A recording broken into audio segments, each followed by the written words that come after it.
ladies and gentlemen, that's right, if you can tell by my terrible piano playing, we are learning about the Wild Wild West today, the home of toothless gold diggers, scrupulous bandits, and this guy.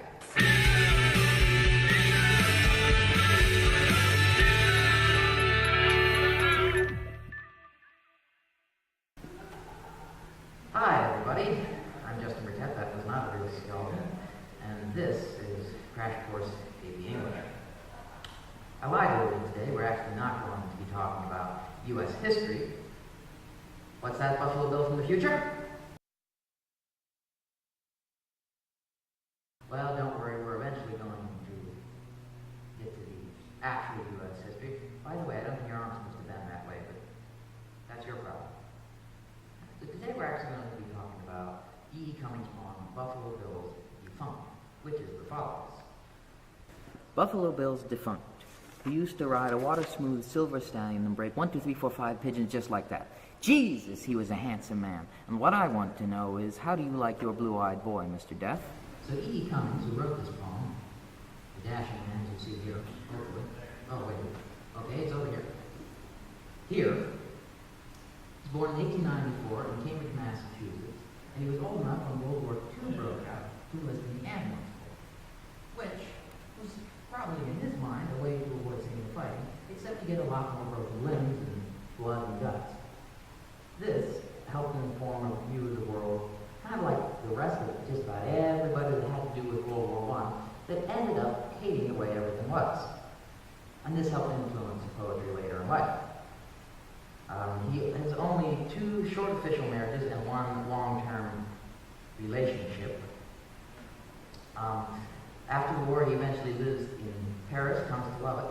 However, he's still an ardent Republican and even supported Joseph McCarthy. If you don't know who that is, take AP U.S. history, because that's not what we're focusing on here today. And believe it or not, despite what you can tell, and hopefully we've already had a visual of what the poem actually looks like in print. Yes, thank you. It's brilliant. Most of his poetry was actually quite traditional, except for his syntax, not capitalizing certain letters. So that was really his only claim to fame. Now, he dies in 1962 of a stroke, and pretty much missed out all the really bad stuff that happened in the 60s and the 70s. So, good for you, Cummings. All right, now, on to the history. So the Buffalo Bill in E. Cummings' Buffalo Bill's Defunct was actually a real person named William Frederick Cody, who was most famous for his Wild West show, his Indian fighting, and just about everything that doesn't have to do with the Wild West, including wine and women. The problem with William F. Cody is that his entire reputation was made up. You see, Cody did actually serve in the Civil War, but only for 2 years, and he was never a colonel like most people assume.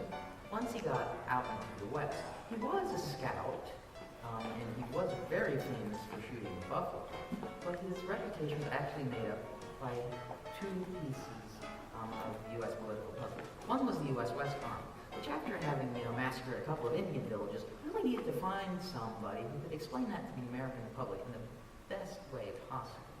The second was a journalist named Ned Buntline, who in a bar one night heard Cody telling stories and thought, hey, I could make some money off this guy, and started writing dime novels that sold wildly in the East. Eventually, both convinced him to start a Wild West show to tour all the eastern cities and give Easterners cloistered up in cities a view of what the Wild West was like. That's how we get the idealized image of Sitting Bull and guys wearing shirts with all these tassels on them. Just these wonderful, great Indian fights, which wasn't actually true. The Wild West was a terrible place filled with dysentery and cholera. Well, it's just about anything in the Oregon Trail that you can think of. So the poem is actually supposed to serve as the death of not only Buffalo Bill, but also that idealized image of the American West. Buffalo Bill, you are a terrible dancer. Everybody just lets you criticize me anymore. I mean, you try and do something funny, something people like, and then you take one dead guy in one day, and everybody gets on your case. I don't understand. What's so wrong with skeletons? I think that skeletons are nice people. I wish every once in a while you would offer some advice. Oh! Hi there. So now that you've gotten your history for today, we're going to be moving on to our new segment, criticism from a muse. Famous for his experimentation with grammar, typography, and word choice, E. Cummings poetized simplistic ideas into indivisible idiosyncrasy. The poems go beyond the meaning of the words, creating a synergy of seemingly random associations. The visual structure and audible flow are equally as important as the words themselves, relating past and present and mood and tone. Buffalo Bill's Defunct is interpreted as if written from the point of view of a grown man who worshipped Buffalo Bill as a child. Buffalo Bill is referred to in the past tense, who used to and was a handsome man, but thought about in the present. What I want to know. The speaker is simultaneously celebrating Buffalo Bill, using nice-sounding words such as water smooth silver, and blaming him, as well as death itself, for his passing, using rough, ugly words such as defunct. He is bitter about the loss of his hero, and in the process, the loss of the parallel innocence and wonder afforded him. Cummings is, not as a speaker, but as a poet, attacking this very traditional idea of hero worship and national sentimentality that the speaker felt as a child and found to be so disappointing. Cummings is, in fact, often criticized for his adolescent assault of conventional American attitudes. He brings to question whether we should dutifully and or mindlessly partake in the standard happy-go-lucky ideology of America, or think realistically and logically, albeit less proudly, about our nation. Only one thing is for sure: E. Cummings is a fantastically creative painter. Whew. Glad that's over. Why did we have to choose a girl this time? Whew. All right, moving on. So, Doctor.